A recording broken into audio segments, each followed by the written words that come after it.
Hello students, I hope you understand the questions which we have already done in the live classes of congruency of the triangle of exercise 7.2. Alright, 6 questions we already discussed in the live classes. Now the next question is the 7th question. The 7th question is draw two triangles of equal areas. The triangles are congruent. Alright. And the second we have to draw the two triangles which are not congruent. The triangles which are congruent and the triangles which are not congruent. Now you know very well about the congruent of the triangles. Draw two triangles. हमें करना क्या है? हमें draw करके दिखाने हैं. दो ऐसे ट्रायंगल्स ड्रॉ करने हैं जो आपस में कॉन्ग्रुएंट हो.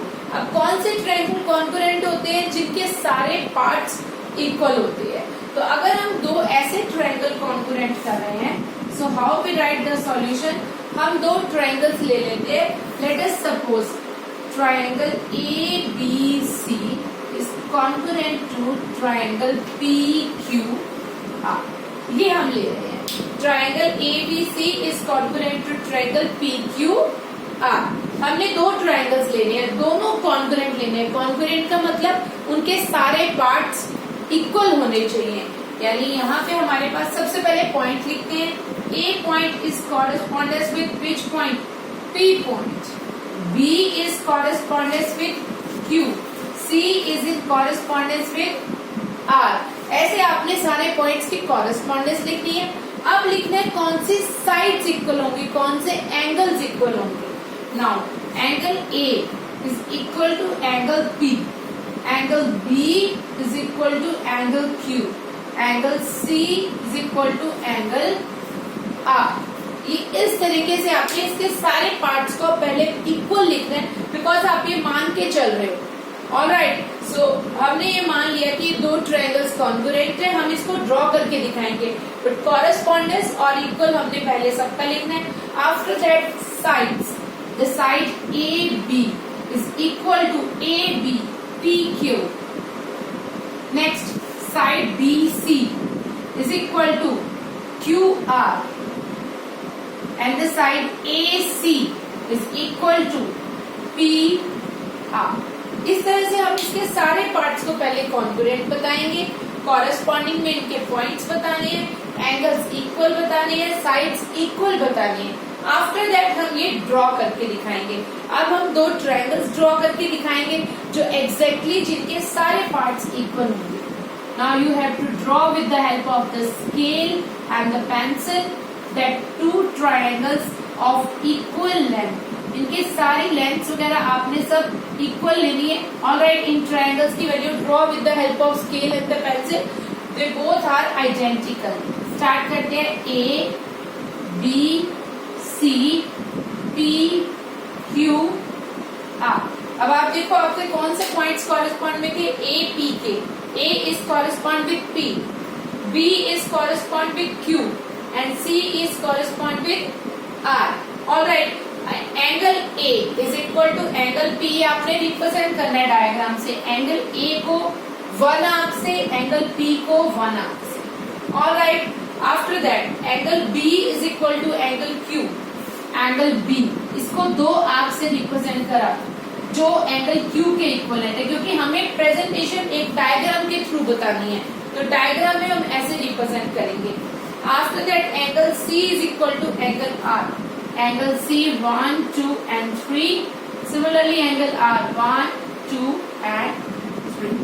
Alright, after that the sides. Side A B is equal to P Q. Side A B 1 line से शो करो, पी क्यू भी 1 लाइन से शो कर दो. Alright, after that side B C is equal to Q R. The side B C is equal to Q R. ये equal हो गए. हमारे डायग्राम्स में बिल्कुल वैसा ही बन रहा है. Side A C is equal to P R. Side A C 1 2 3 is equal to P R. पहले वाले क्वेश्चंस में क्या होता था?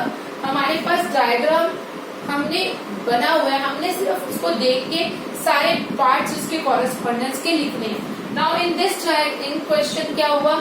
हमने खुद सारे पार्ट्स लेने हैं, दो ट्रायंगल्स अपनी तरफ से सपोज करने और उनके डायग्राम हमें शो करने हैं, हमें डायग्राम बना के दिखाना है कि आप हाँ ये दो डायगोनल ट्रायंगल्स हैं जो कॉन्ग्रुएंट है। ऑलराइट, सबसे पहले कॉन्ग्रुएंट लिखने के लिए उनके सारे पार्ट्स को इक्वल लिखना है, पॉइंट्स की पोजीशंस को इक्वल करना है, कॉरेस्पॉन्ड में करना है, एंगल्स इक्वल लिखनी है, साइड्स इक्वल लिखनी है। आफ्टर दैट ड्रॉ करके रिप्रेजेंट कैसे करते हैं एंगल्स को, with 1 arc, these 2 arc, with 2 arc, ये दोनों इक्वल है तो 3 arcs. After that one side equal, second side equal and third side equal. Understand? So in this way you can do this question. This is the first part of the question. I hope you understand the first part of the question. Now the second part, the triangles which are not congruent. अब हमें ऐसे triangles लेने हैं दो जो आपस में congruent नहीं है, तो इसका मतलब हमें उसका कोई ना कोई एक पार्ट ऐसा लेना पड़ेगा जो congruent नहीं होंगे। Alright, so in second part what you have to do, you just draw two triangles which are not congruent. Now let triangle ABC, this is the second part, okay, and triangle PQR, ये second के लिए लेंगे, which are not, let triangle ABC and triangle this, but these triangles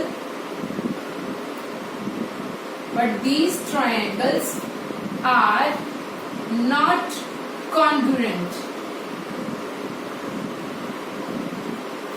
Not congruent. आपको ये लिखना है कि ये triangles congruent नहीं है. So their all parts are not equal. उनके सारे पार्ट्स इक्वल नहीं होंगे, कहीं ना कहीं लेंथ का डिफरेंस जरूर होगा उनके अंदर। तो आपने दो ट्रायंगल आपने रिप्रेजेंट करने हैं डिफरेंट, जो आपके पास डिफरेंट लेंथ के होंगे। सपोज ये एक ट्रायंगल हमने ये ले लिया, दूसरा ट्रायंगल हमने ये ले लिया। अब देखो उनकी साइड्स की मेजरमेंट डिफरेंट है। इस ट्रायंगल को हम इसकी फोटोकॉपी नहीं कह सकते हैं, ये ट्रायंगल डिफरेंट है, A B C P Q R, इनके लेंथ का डिफरेंस है, तभी हमारे पास ये ट्रायंगल का साइज और इस ट्रायंगल के साइज में डिफरेंस है। दोनों के शेप ट्रायंगल की है बट साइज में डिफरेंट आ गया, तो दीज आर नॉट कॉन्ग्रुएंट। आपको सिर्फ ये ड्रॉ करके दिखाना है यहाँ पे। ऑलराइट, सो अब ये ट्रायंगल्स कॉन्ग्रुएंट हमने नहीं लिए, तो हमने रिप्रेजेंट, जब हम इन दोनों को रिप्रेजेंट करेंगे तो ये कॉन्ग्रुएंट नहीं, side A B is not equal to side P Q. ये हम इस डायग्राम से भी हमें पता लगा है, हमें सिर्फ डायग्राम शो करके दिखाना है कि दो ट्रायंगल्स हैं वो कॉन्ग्रुएंट नहीं है। हमने ये ले लिया दो ट्रायंगल्स हैं वो कॉन्ग्रुएंट इसमें नहीं है। सो इस क्वेश्चन में हमने ये करना है। अच्छा, उसके बाद हमारे पास इसमें एक क्वेश्चन और अटैच है इसी के साथ। आपको इसके पेरीमीटर के बराबर पेरीमीटर का बताना है, क्या इनके पेरीमीटर्स, क्या इनके दोनों के ट्रायंगल्स के पेरीमीटर इक्वल होंगे और नॉट। अब आप ये देखो, जो हमने फर्स्ट इसका पार्ट किया, हमने ये पार्ट किया इसका, दोनों ट्रायंगल्स कॉन्ग्रुएंट थे, सारी साइड्स भी बराबर थी। जब सारी साइड बराबर है तो हम क्या लिखेंगे, एंड में, इसके फर्स्ट पार्ट के एंड में आप क्या लिखोगे, perimeter are equal. First part में पेरीमीटर्स क्या है, इक्वल है। पेरीमीटर क्या होता है, sum of all the sides, ठीक है, the length of sum of all side, that is called perimeter. पर इसमें क्या है, हमारे पास इन दोनों के पेरीमीटर इक्वल नहीं होंगे, तो हम यहाँ पे लिखेंगे the perimeter of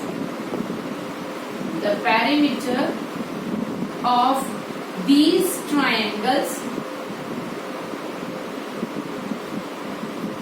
are not equal। First part में हम लिखेंगे the perimeter of these triangles are equal, और यहाँ पे हम लिखेंगे the perimeter of these triangles are not equal. Obviously इनके पेरीमीटर बराबर नहीं है, पेरीमीटर होता है sum of all the sides. अब जो इसकी लेंथ है वो इनके बराबर नहीं है, तो पेरीमीटर बराबर नहीं हो सकते। लेकिन फर्स्ट पार्ट में जब सारे पार्ट्स इसके बराबर थे, सारे एंगल, सारी लेंथ साइड की बराबर थी, तो वहां हम लिखेंगे that perimeters are equal, but in this case parameter are not equal. So I hope you understand both the parts of question 7. Now come towards question number 8. Draw a rough sketch of two triangles such that they have 5 pairs of congruent parts, but still the triangles are not congruent. अब हमें एक ऐसा triangle draw करके दिखाना है such that they have 5 parts of congruent. Total हमारे पास दो triangles के 6 पार्ट्स होते हैं. Alright, 3 angles and 3 sides. हमें बताना है they have 5 pair of congruent part, मतलब वो equal है.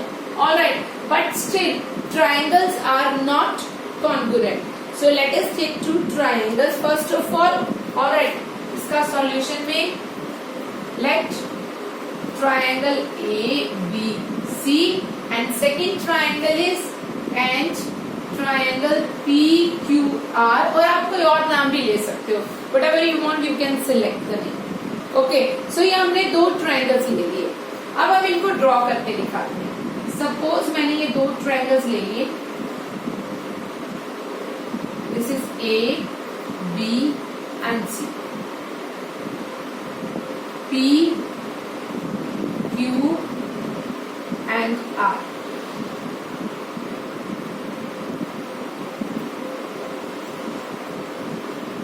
ये मैंने दो ट्रायंगल्स ले लिए.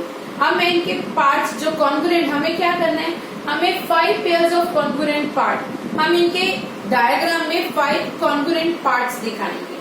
राइट, उसको हम कैसे रिप्रेजेंट करते हैं हमने पहले भी देखा है. एंगल्स को रिप्रेजेंट हम कैसे करते हैं, हम ऐसे रिप्रेजेंट करेंगे. First angle A is congruent to angle P, equal to angle P. Angle B, suppose मैं ये राइट एंगल ट्रायंगल ले लेती हूँ. Angle B is equal to angle Q. Alright, angle C is equal to angle R. Okay, ये represent हो रहा है. इस रिप्रेजेंटेशन से हमें पता लग जाता है कि हमारे पास ये एंगल P के बराबर है, B एंगल Q के बराबर है, and both are of 90 degree. Angle C is equal to angle R के बराबर है.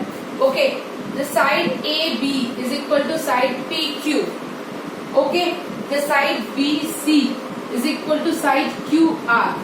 हमने कितनी साइड ले ली इसकी, हमने कितने पार्ट्स ले लिए, हमने 5 पार्ट्स रिप्रेजेंट कर दिए. First angle, second angle, third angle, all 3 angles are equal.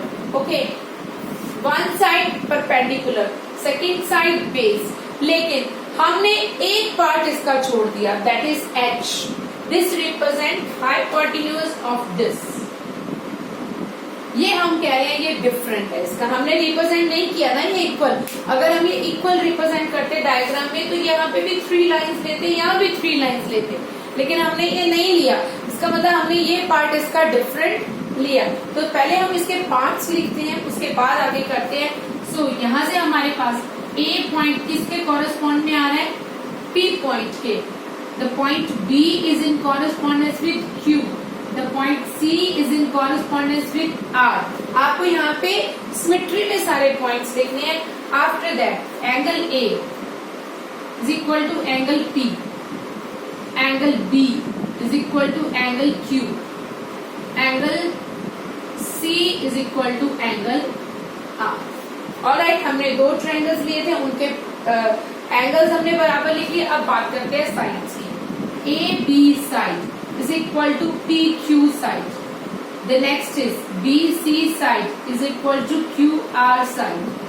Alright, but AC is not equal to PR. और ये किसका काम कर रही है, H का काम कर रही है. अब हम इसका रीजन लिखेंगे कि ये दोनों ट्रायंगल्स इक्वल क्यों नहीं है. अब आपको ये पता है, यहाँ पे आप इसका रीजन दोगे. So by RHS criteria, by RHS criteria, क्या था RHS क्राइटेरिया? RHS क्राइटेरिया हमें ये कहता था कि हमारे पास दो ट्रायंगल्स हों जो राइट एंगल ट्रायंगल हों. The right angle triangles in which how we can give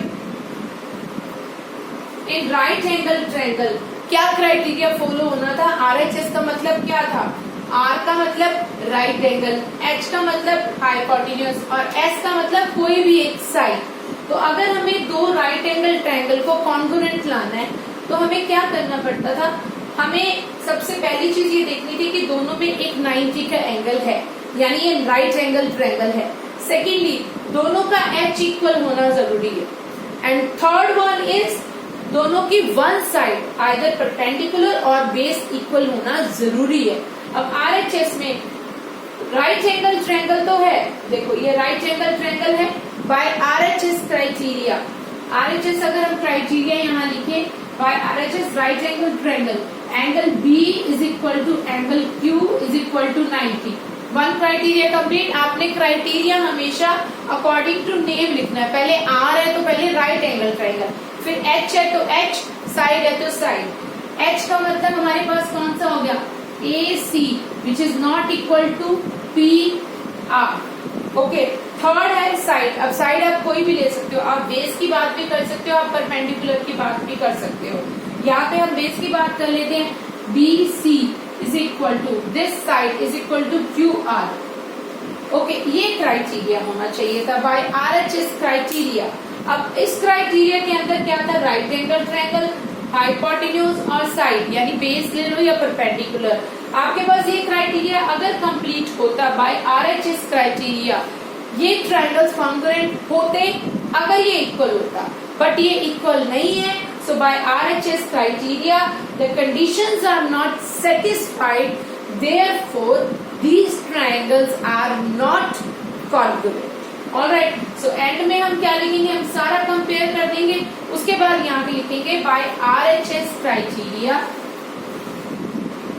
bye RHS criteria all parts are not equal or satisfied. As by RHS criteria हमने ये सारा लिख दिया। So the criteria RHS is not satisfied, so given triangles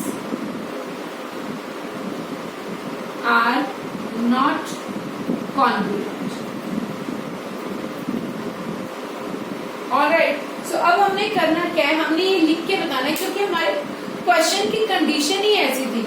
हमारे question की condition क्या थी, हमारे क्वेश्चन की कंडीशन ये थी कि आपने एक क्राइटेरिया बताना है, आपने एक ऐसे दो ट्रायंगल्स लेने हैं जो कॉन्ग्रुएंट नहीं होने चाहिए। 5 पार्ट्स उनके इक्वल हो फिर भी वो कॉन्ग्रुएंट ना हो। देखो, draw a rough sketch of 2 triangles such that they have 5 pairs of congruent part. 6 part में से 5 इक्वल हैं फिर भी वो कॉन्ग्रुएंट ना हो। तो हमें इस एग्जांपल के लिए RHS को सिलेक्ट किया, क्योंकि RHS में हमारे पास H का इक्वल होना बहुत जरूरी है, और इसके अकॉर्डिंग अगर हम H डिफरेंट ले लेते हैं, बाकी सब बराबर कर दें, तब भी क्राइटेरिया सेटिस्फाई नहीं होता। और अगर क्राइटेरिया सेटिस्फाई नहीं होता, we can say these triangles are not congruent. So I hope you understand the 7th and the 8th question completely. So you must note it down in your notebooks also.